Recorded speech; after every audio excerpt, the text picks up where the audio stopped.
Friends, எல்லாருக்கும் வணக்கம். So இன்றைக்கி பார்க்க போகிற வீடியோ டிஎன்எஸ்ஆர்பி டிஆர்பியோட ஃபுல் சிலபஸ் டெஸ்ட்டு. ஓகேங்களா?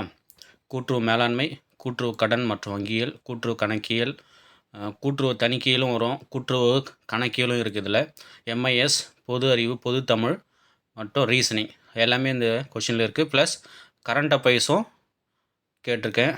ஸோ வீடியோ வந்து ஃபுல்லாக பாருங்கள். எக்ஸாமுக்கு ப்ரிப்பேர் பண்ணுறவங்களுக்கு ஷேர் பண்ணுங்கள். சேனலை ஃபஸ்ட் டைம் பார்க்குங்களா இருந்தால் சப்ஸ்கிரைப் பண்ணிக்கோங்க. ஸோ ஒரு 9 டெஸ்ட்டு வச்சேன் நான். ஸோ அதனுடைய லிங்க்ஸு வந்து அவைலபிளாக இருக்குது.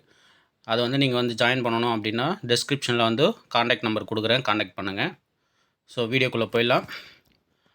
கேள்வி நம்பர் 1. கூட்டுறவு என்பது கூட்டாக, சொந்தமான மற்றும் ஜனநாயக ரீதியாக கட்டுப்படுத்தப்படும் ஒரு நிறுவனத்தின் மூலம் தங்கள் பொதுவான பொருளாதார, சமூக மற்றும் கலாச்சார தேவைகள் மற்றும் அபிலாஷைகளை பூர்த்தி செய்ய தானாக முன்வந்து ஒன்றுபட்ட நபர்களின் தன்னாட்சி சங்கம் ஆகும். இது யாருடைய கூற்று? ஐசிஏவோட கூற்று. சர்வதேச கூட்டுறவு மன்றம். சிலபஸில் வந்து பார்த்தீங்க அப்படின்னா ஐசிஏ வரையறை அப்படின்னு கொடுத்துருப்பாங்க. அந்த வரையறை வந்து இதுதான். 2வது கேள்வி.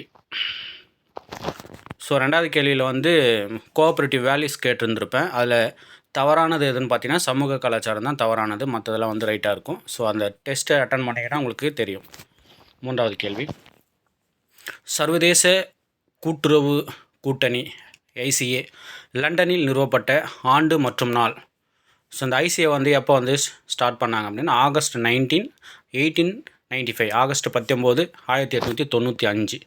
ஸோ இந்த கேள்வி ரிப்பீட்டடாக நம்ம வந்து பார்த்துருக்கோம். ப்ரீவியஸ் இயர் கொஷின் பேப்பர்லாம் பார்த்தீங்கன்னா ஐசிஏ எப்போ வந்து தோற்றுவிக்கப்பட்டாங்க அப்படின்னு நிறைய கேட்டிருப்பாங்க. இது ரிப்பீட்டடான கொஷின்ஸ். 4வது கேள்வி. 2025ஆம் ஆண்டுக்கான ஐக்கிய நாடுகள் சபையின் சர்வதேச கூட்டுறவு ஆண்டு கருப்பொருள். ஸோ 2025 கூட்டுறவின் சர்வதேச கருப்பொருள் என்னன்னு கேட்டிருக்காங்க. கூட்டுறவு சிறந்த உலகத்தை உருவாக்குதல். 5வது கேள்வி. பொறுத்துக்க கொடுத்துருக்கோம். இந்த பக்கம் வந்து கூட்டுறவாளர் நேம் இருக்குது, இந்த பக்கம் இயர் இருக்குது. ஸோ அதை வந்து பொருத்தணும். பிடி தியாகராயா அவருடைய காலம் வந்து 1852 to 1925 வரையும். அடுத்து குமாரசாமி ராஜா 1898 to 1957. அடுத்து doctor P Natesan 1902 to 1974. M P Nachimuthu 1914 to 1987. 6வது கேள்வி. ஐசிஏ 2025 உலகளாவிய கூட்டுறவு மாநாடு எங்கு தொடங்கப்பட்டது? நியூ டெல்லி, இந்தியாவில். 7வது கேள்வி. சர்வதேச கூட்டுறவு நிறுவனத்தின் ஐசிஏ தலைவராக உள்ள ஏரியல் குவாரோ ஐசிஏவின் தலைவராக தேர்ந்தெடுக்கப்பட்ட ஆண்டு. ஸோ 2017 டில் டேட் வரையும் ஏரியல் குவாரோ தான் இருக்கார். 8வது கேள்வி. இன்றைய உலகளாவிய நிகழ்ச்சி நிரலின் சவால்களை எதிர்கொள்ளும் செயல்பாட்டில் கூட்டுறவு கொள்கைகள். Cooperative principles in action addressing the challenges of today's global agenda என்ற புத்தகத்தை எழுதியவர் ஏரியல் குவாரோ. 9வது கேள்வி. இந்தியாவில் அனுபவமிக்க கூட்டுறவாளர் யார்? விஎல் மேத்தா. 10வது கேள்வி. ஒரு கூட்டுறவு நிறுவனத்தின் பங்குதாரர்கள் அச்சங்கத்தின் டேஷ் ஆவார்கள்? பயனாளிகள். 11வது கேள்வி. கூட்டுறவு முறையில் நம்பிக்கை கொண்ட சென்னை அரசாங்கம் சர் ஃப்ரெடரிக் நிக்கல்சனை மேலை நாடுகளுக்கு அனுப்பிய ஆண்டு. ஸோ 1892 மேலை நாடுகளுக்கு அனுப்புவாங்க. அவருடைய அறிக்கை வந்து 1895 வந்து சமர்ப்பிப்பார். 12வது கேள்வி. இந்தியாவில் ரைபீசனின் கொள்கைகளை கொண்ட கிராம சங்கங்களை அமைக்க வேண்டும் என்று கூறியவர் டூபர்னே. அதாவது இந்தியாவில் வந்து ரைபீசனின் கொள்கைகள் கொண்ட கிராம சங்கங்களை அமைக்க வேண்டும் என்று கூறியவர் வந்து டூபர்னே. 13வது கேள்வி. வட இந்தியாவில் விவசாய வங்கிகளை எவ்விடங்களில் ஆரம்பிக்கலாம் என்று ஆராய்ந்து கொண்டிருந்தவர் டூபர்னே. 14வது கேள்வி. ஐரோப்பாவில் உள்ள கடன் கொடுக்கும் சங்கங்களின் அடிப்படையில் விவசாய வங்கிகளை அமைக்க வேண்டும் என வலியுறுத்தியது எது அப்படின்னு பார்த்தீங்கன்னா 1901 பஞ்ச நிவாரண ஆணையம். 15வது கேள்வி. இவருடைய அறிக்கையில் ஜெர்மனியில் உள்ள ரைபீசன் சங்கங்களும் சூல் சங்கங்களும் தமிழ்நாட்டுக்கு பொருத்த முடியவை என்று கூறினார் சர் ஃப்ரெடரிக் நிக்கல்சன் அறிக்கை.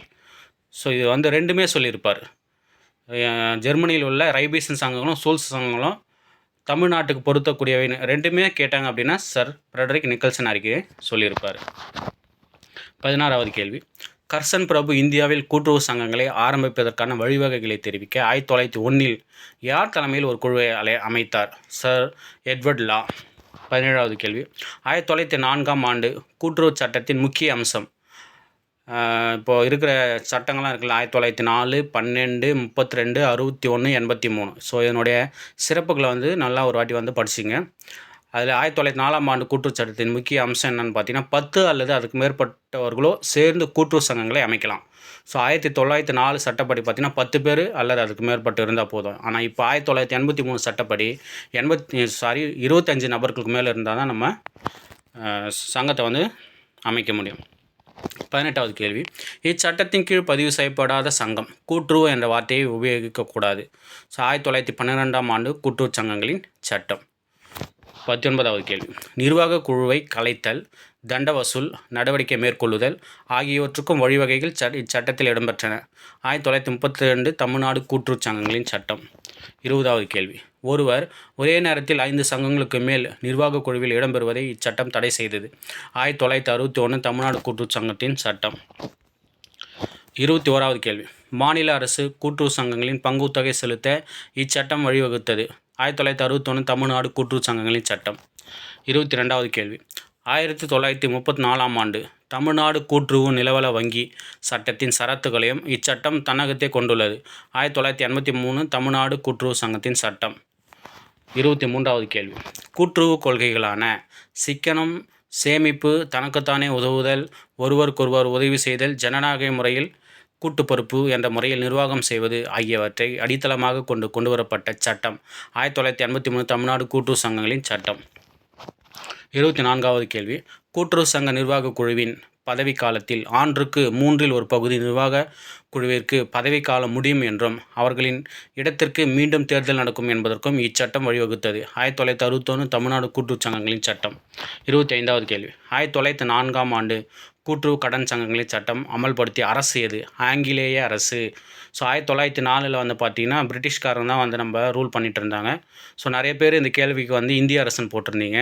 ஸோ ஆங்கிலேய அரசு தான் வந்து பார்த்திங்கன்னா ஃபஸ்ட்டு கூட்டுறவு சட்டத்தை வந்து அமல்படுத்தினாங்க. அதனால் ஆங்கிலேய அரசு. 26வது கேள்வி, 1904ஆம் ஆண்டு கூட்டுறவு கடன் சங்கங்களின் சட்டத்தின் சரத்துக்கள் எத்தனை? ஸோ ஒவ்வொரு சட்டத்தோட சரத்துக்கள் எத்தனை வந்து ஞாபகம் வச்சுங்க. அதில் ஃபஸ்ட்டு வந்து 29, அப்படியே ஏறு வரிசையிலே வரும். நமக்கு வந்து ஞாபகம் வச்சுக்கணும் அப்படின்னா சட்டத்தை வந்து ஏறு வரிசையில் எழுதிங்க. 904, 12, 32, 61, 83. அதே போல் பார்த்திங்கன்னா ஃபஸ்ட்டு 29, 56. ஸோ அந்த மாதிரி ஏறு வரிசையிலே போகும். ஸோ அதனால் ஒரு ஷார்ட்கட் ஞாபகம் வச்சுங்க. 1904ஆம் ஆண்டு கூட்டுறவு சங்கங்களின் சட்டத்தின் சரத்துக்கள் எத்தனைனோ 29. ஸோ அப்படியே 27வது கேள்வி பாருங்கள். 1912ஆம் கூட்டுறவு சங்கங்களின் சட்டத்தின் சரத்துக்கள் எத்தனை? 56. ஸோ அது 29, ரெண்டாவது வந்து 56. ஸோ ஏறிங்க தான் போகும். 28வது கேள்வி, அது 56னா இதில் 66 பாருங்க. 1932ஆம் ஆண்டு தமிழ்நாடு கூட்டுறவு சங்கங்களின் சட்டத்தின் சரத்துக்கள் எத்தனை? 66. ஸோ 61வது சட்டத்தில் பார்த்திங்கன்னா 122 இருக்குது, அப்படியே இன்க்ரீஸு. 1961ஆம் ஆண்டு தமிழ்நாடு கூட்டுறவு சங்கங்களின் சட்டத்தின் சரத்துக்கள் எத்தனை? 122. 30வது கேள்வி, 1983ஆம் ஆண்டு தமிழ்நாடு கூட்டுறவு சங்கங்களின் சட்டத்தின் சரத்துக்கள் எத்தனை? 184.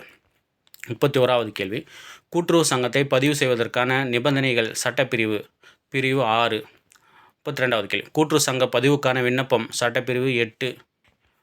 33வது கேள்வி, கூட்டுறவு சங்கத்தை பதிவு செய்தல் தொடர்பான சட்டப்பிரிவு பிரிவு 9.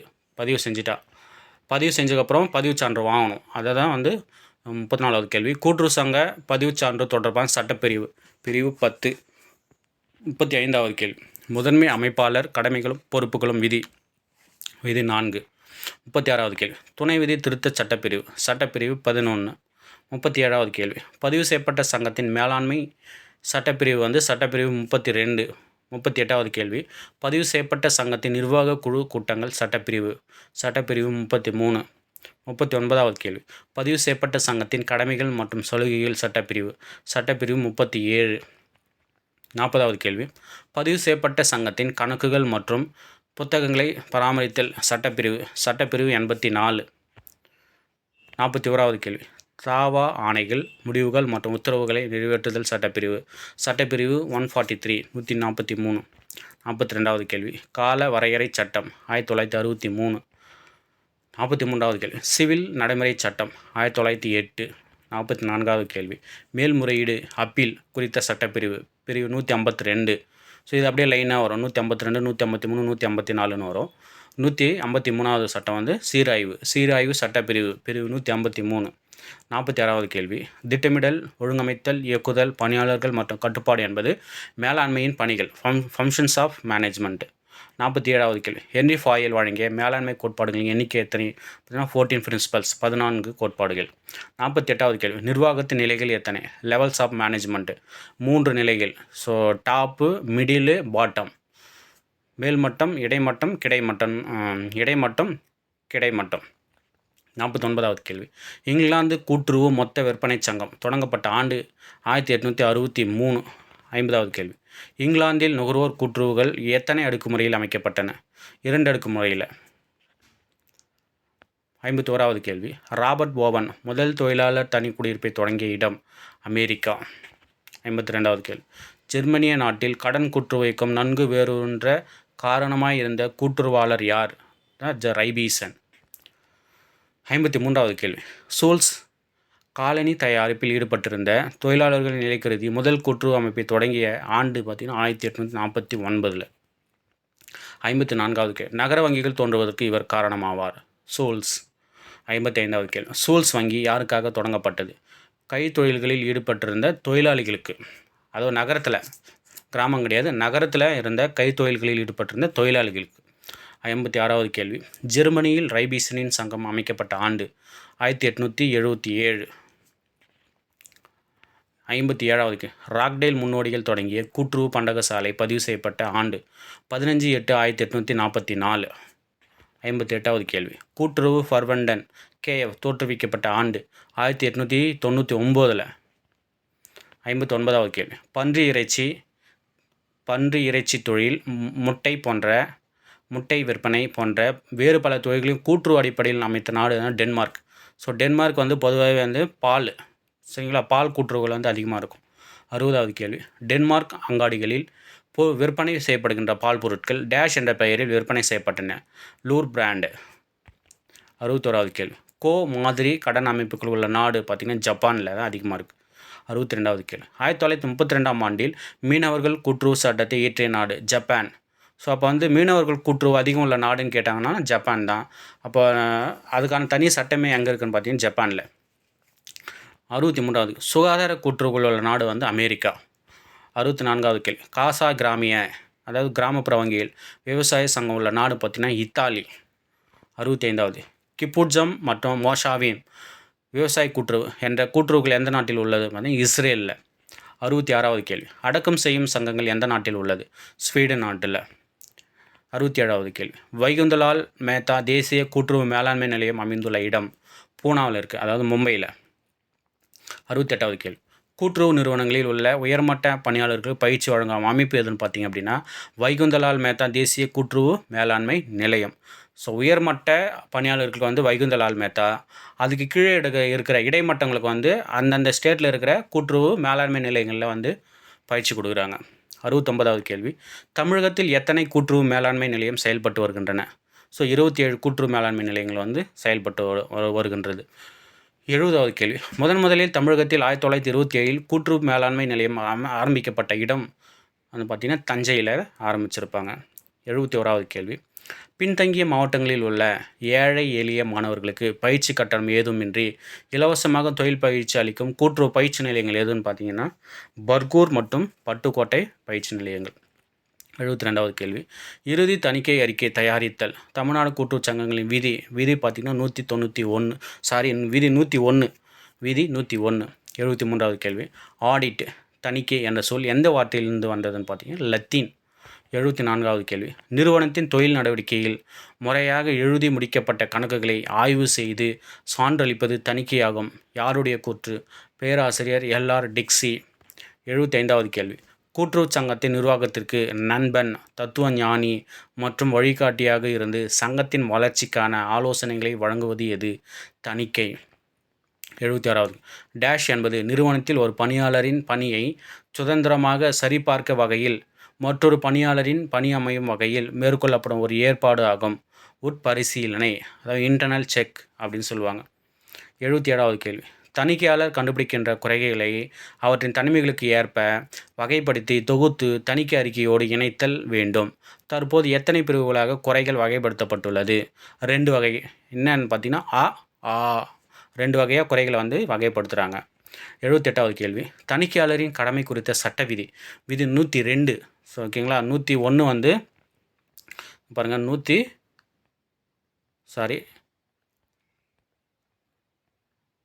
101 பாருங்கள். இறுதி தணிக்கை அறிக்கை தயாரித்தல் வந்து 101. ஸோ அப்போ வந்து தணிக்கையாளரின் கட்டணம் வந்து பார்த்திங்க அப்படின்னா 102. தணிக்கையாளரின் கடமை வந்து பார்த்திங்கன்னா 102. தணிக்கையாளரின் கட்டணம் பார்த்திங்கன்னா 103 வரும். 79வது கேள்வி, கணக்கேடுகள் மற்றும் கணக்கியல் அறிக்கைகள் தயாரிக்க தேவையான அடிப்படை கட்டமைப்பை டேஷ் வழங்குகின்றன. கணக்கியல் கோட்பாடுகள் வழங்குகின்றன.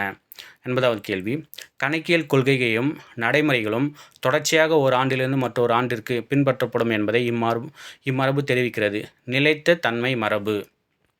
81வது கேள்வி, டேஷ் முறையில் இரட்டைப்பதிவு முறையில் ஒவ்வொரு பற்றுத்தன்மைக்கும் சரியான சமமான வரவுத்தன்மை உள்ளது.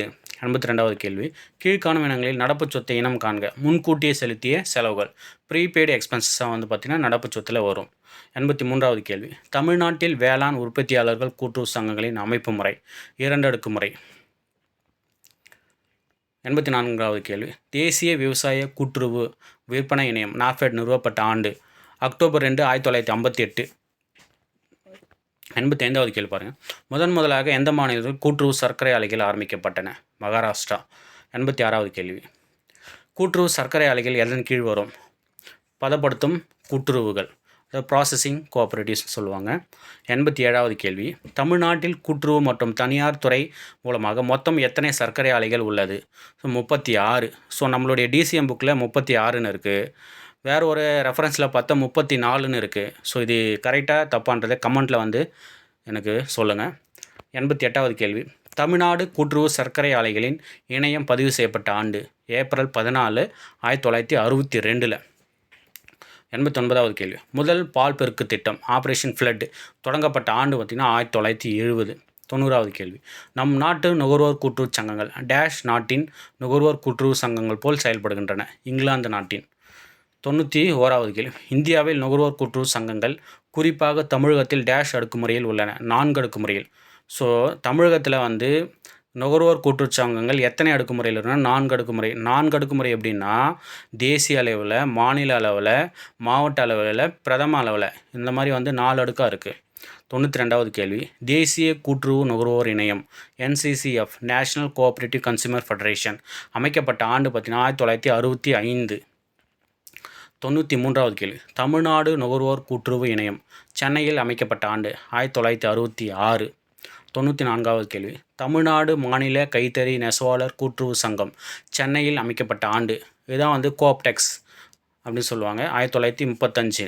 95வது கேள்வி, 11/3/1972 ஆண்டு அரசு உத்தரவுப்படி தமிழ்நாட்டில் உள்ள எல்லா கூட்டுறவு வீடு அமைப்பு சங்கங்களும் டேஷ் அடுக்கு தொடர் அமைப்பு முறையில் 2 அடுக்கு தொடர் அமைப்பு முறையில் சீரமைக்கப்பட்டன. 96வது கேள்வி, 5ஆம் தலைமுறை கணினியில் பயன்படுத்தப்படும் தொழில்நுட்பம் செயற்கை நுண்ணறிவு. 97வது கேள்வி, FTP விரிவாக்கம் தருக ஃபைல் டிரான்ஸ்ஃபர் புரோட்டோகால். 98வது கேள்வி, பொருட்களை கணினி மூலமோ அல்லது மொபைல் மூலமோ வாங்கி விற்பது என்பது மின்னணு வணிகம். 99வது கேள்வி, டேஷ் ஆவணத்தில் முக்கிய உரைக்கு பின்னால் தோன்றும் படம் அல்லது உரை வாட்டர் மார்க். 90வது கேள்வி, MS எக்ஸலில் எது விகிதாச்சாரத்தை ஒப்பிடுவதை எளிதாக்குகின்றன? பை விளக்கப்படங்கள். ஸோ 101வது கேள்வியிலிருந்து ஜென்ரல் நாலேஜ்.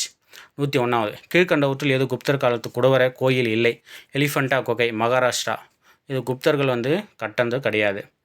102வது கேள்வி, தான் பெற்ற வெற்றிகளை நினைவு கூறும் வகையில் தன் நாணயங்களில் தன்னுடைய பெயரை 2ஆம் அலெக்சாண்டர் என்று பொறித்து கொண்ட அரசர் பாமன் ஷா. 103வது கேள்வி, எந்த கல்வெட்டு குறிப்புகள் மெசபடோமியாவுக்கும் அரப்பாவுக்கும் இடையே என வணிக தொடர்புகளை குறிப்பிடுகின்றன? கியூனிஃபார்ம் கல்வெட்டு. 104வது கேள்வி. குஜராத்தில் உள்ள அகமதாபாத் மாவட்டத்தில் அகழ்வாராய்ச்சியின் போது டேஷ் என்பவரால் எஸ்.ஆர். ராவ் என்பவரால் கண்டுபிடிக்கப்பட்ட இடம் லோத்தல் ஆகும். 105வது கேள்வி. முகலாயர் காலத்தில் நவீன நாணய முறையின் தந்தை என அழைக்கப்பட்டவர் யார்? ஷெர்ஷா. 106வது கேள்வி. ஆர்.டி. பானர்ஜி என்பவரால் 1922 கண்டறியப்பட்ட நகரம் மொஹஞ்சதாரோ. 107வது கேள்வி. இந்திய கிளி என அழைக்கப்பட்ட கவிஞர் டேஷ் அமீர் குஸ்ரு. 108வது கேள்வி. விஜயநகர பேரரசு தோற்றுவிக்கப்பட்ட ஆண்டு கிபி 1336. 109வது கேள்வி. தன்னலமற்ற சேவைக்காக ராம் சாஹிப், ராவ் பகதூர், திவான் பகதூர் ஆகிய பட்டங்களை பெற்றவர்? இரட்டமலை சீனிவாசன். 110வது கேள்வி. நிலக்கரி ஒரு நாட்டின் தொழிற்சாலை வளர்ச்சிக்கு மிக இன்றியமையாததாக இருப்பதால் இது கருப்பு தங்கம் என அழைக்கப்படுகிறது. 111வது கேள்வி. இந்தியாவின் முதல் நீர்மின் நிலையம் 1897ஆம் ஆண்டு எங்கு நிறுவப்பட்டது? டார்ஜிலிங். 112வது கேள்வி. மும்பை மற்றும் அதன் புறநகர் பகுதியில் பருத்தி ஆலைகள் சரிந்து காணப்படுவதால் மும்பை டேஷ் என்று அழைக்கப்படுகிறது. இந்தியாவின் மான்செஸ்டர் என்று அழைக்கப்படுகிறது. 113வது கேள்வி. தீபகற்ப இந்தியாவில் பாயும் மிக நீளமான ஆறு கோதாவரி. 114வது கேள்வி. இந்தியாவில் பிளவு பள்ளத்தாக்கான நர்மதா நதி டேஷ் உருவாக்கும் நீர்வீழ்ச்சி உருவாக்கும். 115வது கேள்வி. வண்டல் சமவெளியில் உயர் நிலப்பகுதி டேஷ் என அழைக்கப்படுகின்றன? சார்ஸ் என அழைக்கப்படுகின்றன. 116வது கேள்வி. உலகின் 17வது மிகப்பெரிய பாலைவனம் எது? தார் பாலைவனம், ராஜஸ்தான். 117வது கேள்வி. இந்தியாவின் மிக பழமையான மடிப்பு மலை தொடர் எது? ஆரவல்லி மலைத்தொடர். 118வது கேள்வி. எந்த பகுதியில் வேம்பநாடு ஏரி அமைந்துள்ளது? மேற்கு கடற்கரை சமவெளி. 119வது கேள்வி. பீகாரின் துயரம் என்று அழைக்கப்படும் ஆறு? கோசி. 120வது கேள்வி. பழைய வண்டல் படிவுகளால் உருவான சமவெளி பாங்கர். 121வது கேள்வி. பழவேற்காடு ஏரி டேஷ் நிலங்களுக்கு இடையே அமைந்துள்ளது? தமிழ்நாடு மற்றும் ஆந்திர பிரதேசம். 122வது கேள்வி. இந்திய அரசியலமைப்பு நிர்ணய சபையின் தலைவர் யார்? டாக்டர் ராஜேந்திர பிரசாத். 123வது கேள்வி. அரசியல் அமைப்பின் திறவுகோல் என்று அழைக்கப்படுவது எது? முகவுரை. 124வது கேள்வி. 42வது அரசியல் அமைப்பு சட்டம் திருத்தம் ஆண்டு 1976. 125வது கேள்வி. பசுமை புரட்சி அறிமுகப்படுத்தப்பட்ட ஆண்டு 1966. 126வது கேள்வி. தமிழ்நாட்டில் கல்வி அறிவு அதிகம் கொண்ட மாவட்டம் எது? கன்னியாகுமரி. 127வது கேள்வி. தமிழ்நாடு நெல் ஆராய்ச்சி நிறுவனம் உள்ள இடம்? தஞ்சாவூர், ஆடுதுறை. 128வது கேள்வி. உலக உணவு மற்றும் வேளாண்மை கழகம் எந்த ஆண்டு சர்வதேச திணை பயிர்கள் ஆண்டாக அனுசரிக்க தீர்மானித்தது? 2023. 129வது கேள்வி. 2011 இந்தியாவின் பெண்களின் கல்வி அறிவு விகிதம் 65.46%. 130வது கேள்வி. பேரிடர் அவசரகால தொலைபேசி எண் 1077. 131வது கேள்வி. மக்களவையில் மக்களால் நேரடியாக தேர்ந்தெடுக்கப்படும் உறுப்பினர்களின் எண்ணிக்கை அது? 543. ஸோ மக்களால் 543 பேரை தேர்ந்தெடுப்பாங்க. 2 பேரை ஆங்கிலோ இந்தியன் குடியரசுத் தலைவரை போடுவார். 132வது கேள்வி. இந்திய அரசியலமைப்பின் சரத்து 63 குறிப்பிடுவது? துணை குடியரசுத் தலைவர். 133வது கேள்வி. பண மசோதாவை மாநிலங்களவையில் எவ்வளவு காலம் தாமதப்படுத்தலாம்? 14 நாட்கள். 134வது கேள்வி. சட்ட அலுவலர்கள் மற்றும் மத்திய அரசு தலைமை வழக்குரைஞர்களை எந்த விதியின் கீழ் இந்திய குடியரசுத் தலைவர் நியமிக்கிறார்? விதி 76. 135வது கேள்வி. ராஜ்யசபாவின் தலைவர்? துணை குடியரசுத் தலைவர். 136வது கேள்வி. எந்த ஆண்டு தமிழ்நாடு சட்ட மேலவை நீக்கப்பட்டது? 1986. 137வது கேள்வி. மாநில சட்டசபை கலைப்பு இந்திய அரசியலமைப்பின் எந்த விதியின்படி மேற்கொள்ளப்படுகிறது? விதி 356. 138வது கேள்வி. அரசியலமைப்பு பிரிவு 21 உட்பிரிவு ஏ குறிப்பிடுவது? தொடக்க கல்வி பெறும் உரிமை.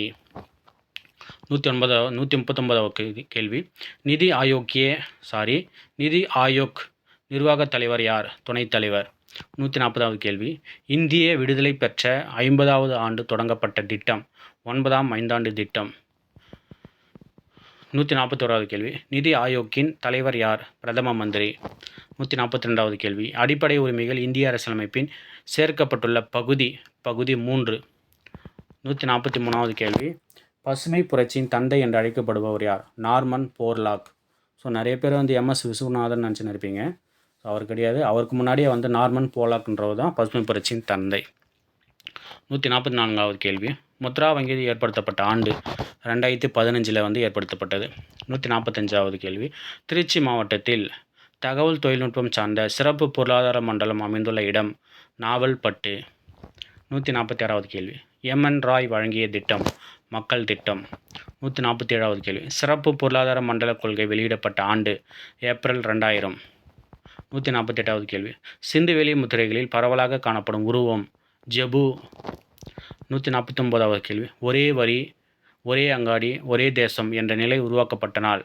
ஸோ இதை வந்து ஜிஎஸ்டின்னு சொல்லுவாங்க, 1/7/2017. 150வது கேள்வி, இந்தியாவின் மொத்த உள்நாட்டு உற்பத்தியில் முதலிடம் வகிப்பது இறுதிநிலை துறை. 151வது கேள்வி, இந்திய விண்வெளி ஆராய்ச்சி நிறுவனம் மனிதர்களை விண்வெளிக்கு அனுப்பும் திட்டமே ககன்யான் திட்டம். ஸோ ஸ்பேஸுக்கு வந்து மனுஷங்களை அனுப்புகிற திட்டம் தான் வந்து ககன்யான். 152வது கேள்வி, யுனெஸ்கோ அங்கீகாரத்தால் விழுப்புரம் மாவட்டத்தில் உள்ள டேஷ் உலக அளவில் புகழ்பெறுகிறது செஞ்சிக்கோட்டை. 153வது கேள்வி, மனிதர்களை விண்ணுக்கு அனுப்பும் இந்தியாவின் ககன்யான் திட்டத்திற்காக தேர்வான வீரர்களில் ஒருவர் சுபான்ஷு சுக்லா. 154வது கேள்வி, நாட்டின் மிக தூய்மையான நகரமாக மத்திய பிரதேசத்தின் டேஷ் தொடர்ந்து 8வது ஆண்டாக தேர்வாகியுள்ளது இந்தூர். ஸோ 8வது வருஷமாக வந்து நாட்டிலே மிக தூய்மையான நகரம் எதுனா இந்தூர். ஸோ இந்தூர் எங்கே இருக்குன்னா மத்திய பிரதேசத்தில். இதெல்லாம் கரண்ட் அஃபைர்ஸ். 155வது கேள்வி, தனிநபர் வருமானத்தின் அடிப்படையில் தமிழ்நாடு இந்தியாவில் 2ஆம் இடத்தில் உள்ளது. 156வது கேள்வி, நாட்டிலேயே முதன்முறையாக மொபைல் ஃபோன் செயலி வாயிலாக ஓட்டுப்பதிவு செய்யும் நடைமுறையை டேஷ் நடந்த பீகாரில் நடந்த நகர்ப்புற உள்ளாட்சி தேர்தலில் தேர்தல் கமிஷன் அறிமுகப்படுத்தியது. ஸோ இது வந்து 80 வயசுக்கு மேலே இருக்கிறவங்களுக்கு இந்த ஸ்கீம் வந்து அப்ளை பண்ணியிருக்காங்க. 157வது கேள்வி, இந்திய விண்வெளி ஆராய்ச்சி நிறுவனம் டேஷ் விதைகளை காராமணி விதைகளை வெற்றிகரமாக முளைக்க வைத்து குறிப்பிடத்தக்க முன்னேற்றத்தை அடைந்துள்ளது. ஸோ ஸ்பேஸில் வந்து இந்த காராமணி விதையை எடுத்து போயிட்டு அதை வந்து முளைக்க வச்சுருக்கிறாங்க சயின்டிஸ்ட்டுங்க. 158வது கேள்வி, இந்திய விண்வெளி ஆராய்ச்சி மையத்தின் இஸ்ரோன்னு சொல்லுவாங்க, இந்தியன் ஸ்பேஸ் ரிசர்ச் ஆர்கனைசேஷன் புதிய தலைவர் யாருன்னா டாக்டர் நாராயணன். 159வது கேள்வி, ஹர்மண்டோ அக்னேலோ கொலாக்கோ இவர் எந்த விளையாட்டுடன் தொடர்புடையவர்? கால்பந்து விளையாட்டுடன் தொடர்புடையவர். 60வது கேள்வி, அகழ் ஆய்வு பணிகள் நடைபெறும் கீழ் நமண்டி எந்த மாவட்டத்தில் உள்ளதுன்னு கேட்டிருக்காங்க. திருவண்ணாமலை மாவட்டத்தில் இருக்குது கீழ் நமண்டி. 161வது கேள்வி, சந்திராயன் 3 தரையிறங்கிய இடத்தின் பெயர்னு பார்த்தீங்க அப்படின்னா சிவசக்தின்னு சொல்லுவாங்க. ஸோ சந்திராயன் 3 வந்து நிலவில் வந்து எங்கே இடம் வந்து கேட்குறாங்க, சிவசக்தி. ஸோ 2வது இறங்கின இடம் பேர் இருக்குது தராங்கன்னு சொல்லுவாங்க. ஃபஸ்ட்டு இறங்கின இடமும் இருக்குது. ஸோ அதுமாரி 3 வாட்டி இறங்கியிருக்கு. 3வது தரங்கிய இடங்க வந்து சிவசக்தி. 162வது கேள்வி, 280 நபர்கள் ஒரு விமானத்தில் 2 முறை பயணம் செய்கின்றனர் எனில் அவ்விமானத்தில் 1400 நபர்கள் டேஷ் முறை பயணம் செய்யலாம். ஸோ இது வந்து இங்கேருந்து மேக்ஸு 10 முறை வந்து பயணம் செய்யலாம். ஸோ இது வீட்டில் இருந்தால் ஒர்க் அவுட் பண்ணி பாருங்கள். 163வது கேள்வி, இரு எண்களின் மீப்போவா 11 மற்றும் அவற்றின் மீசிமா 693 ஓர் எண் 77 எனில் மற்றொரு எண் என்ன? 99. 164வது கேள்வி, கொடுக்கப்பட்ட 3 எண்களில் பெருக்கல் பலன் 1875 மற்றும் அவற்றின் மீப்போவா 5 எனில் அவற்றின் மீசிமா 75.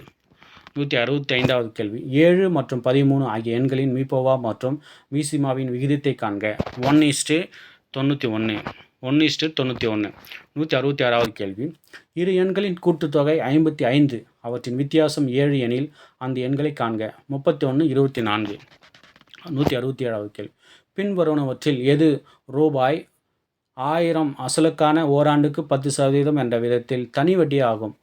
ரூபாய் 100. 168வது கேள்வி, ரூபாய் 25,000க்கு 8% வட்டி வீதம் 3 ஆண்டுகளுக்கு தனி வட்டி காண்க. 6000. 169வது கேள்வி, அருண் ஒரு குறிப்பிட்ட தொகைக்கு 15% வட்டி வீதம் 3 ஆண்டுகள் கழித்து ரூபாய் 450 தனி வட்டியாக செலுத்தினால் அசலை காண்க. 1000 ரூபாய். 170வது கேள்வி, ஒரு தொகையானது தனி வட்டி முறையில் 10 வருடத்தில் இரட்டிப்பாக வட்டி வீதம் என்னவாக இருக்கும்? 10% இருக்கும். 171வது கேள்வி, 10,000ன் 25% மதிப்பின் 15% என்பது டேஷ் ஆகும். 375 ஆகும். 172வது கேள்வி, எக்ஸ் கதிர்களை கண்டுபிடித்தவர் யார்? ராண்டஜன். 173வது கேள்வி, வாயு விதியை கூறியவர் யார்? ராபர்ட் பாயில் ஆவார். 174வது கேள்வி. விக்ரம் சாராபாய் விண்வெளி மையம் அமைந்துள்ள இடம் திருவனந்தபுரம். 175வது கேள்வி. விளையாட்டுகளில் சிறந்த பயிற்சியாளர்களை கௌரவிப்பதற்கான துரோணாச்சாரியார் விருது எந்த ஆண்டு தொடங்கப்பட்டது? 1985 176வது கேள்வி. ஹேமடைட் தாதுவின் நிறம் என்ன? சிகப்பு நிறம். 177வது கேள்வி. சிவாஜி யாரிடமிருந்து சிங்ககாட் கோட்டையை கைப்பற்றினார்? முகலாயர்களிடமிருந்து. 178வது கேள்வி. வேங்கையின் மைந்தன் புதினத்தின் ஆசிரியர் யார்? அகிலன். 179வது கேள்வி. 15 ஆண்கள் ஒரு வேலையை முடிக்க 40 நாட்கள் எடுத்துக்கொள்வர் எனில் அவர்களுடன் மேலும் 15 ஆண்கள் சேர்ந்தால் அதே வேலையானது முடிய எத்தனை நாட்கள் ஆகும்? 20 நாட்கள் ஆகும். 180வது கேள்வி. ஆண்டுக்கு 10% வட்டி வீதம் ஓராண்டுக்கு ரூபாய் 1200க்கு வட்டி அரை ஆண்டிற்கு ஒரு முறை கணக்கிட்டால் தனி வட்டிக்கும் கூட்டு வட்டிக்கும் உள்ள வித்தியாசம் கான். 3 ரூபா. 181வது கேள்வி. ரூபாய் 10,950க்கு 10% வட்டி வீதத்தில் 42 நாட்களுக்கான தனி வட்டி ரூபாய் 126. 182வது கேள்வி. 6 பெண்கள் அல்லது 8 ஆண்கள் ஒரு வேலையை 86 நாட்களில் செய்து முடிப்பர். அதே வேலையை 7 பெண்களும் 5 ஆண்களும் சேர்ந்து எத்தனை நாட்களில் செய்து முடிப்பர்? 48 நாட்களில் செய்து முடிப்பர். 183வது கேள்வி. இரு சார்பாகா எண்களின் மீபோவாவின் மதிப்பு 5005 மற்றும் அவ்விரு சார்பாகா எண்களில் ஒரு எண்ணின் மதிப்பு 65 எனில் மற்றொரு எண்ணின் மதிப்பு 77. 184வது கேள்வி. ஒரு மலர் படுக்கையில் முதல் வரிசையில் 23 ரோஜாப்பூ செடிகளும் 2வது வரிசையில் 21ம் 3வது வரிசையில் 19ம் கடைசி வரிசையில் 5 பூச்செடிகளும் உள்ளன எனில் மொத்த வரிசைகளின் எண்ணிக்கை எவ்வளவு? 10.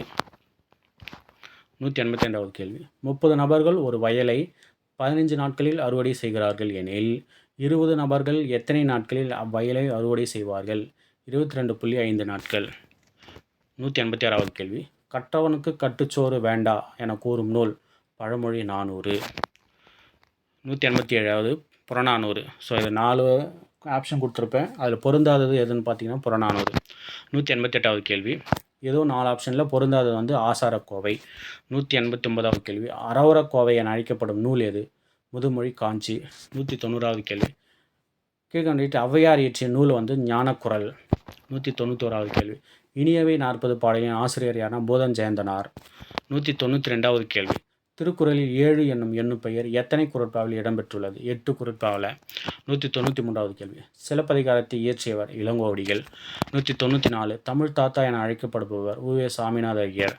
195வது கேள்வி. அர்த்தமுள்ள இந்து மதம் என்ற நூலை எழுதியவர் கண்ணதாசன். 196வது கேள்வி. திருமுருகாற்றுப்படையை இயற்றியவர் யார்? நக்கீரர். 197வது கேள்வி. தமிழில் கிடைத்த மிக தொன்மையான இலக்கண நூல் எது? தொல்காப்பியம். 198வது கேள்வி. களப்பிரர் காலம் எது? கிபி 3ஆம் நூற்றாண்டு. 199வது கேள்வி. அகத்தியம் என்ற இலக்கண நூலை எழுதியவர் யார்? அகத்தியர். 200வது கேள்வி. அரசியல் பிழைத்தோருக்கு அறங்கூற்றாகும் இவ்வரி இடம்பெற்ற நூல் வந்து சிலப்பதிகாரம். நன்றி, வணக்கம்.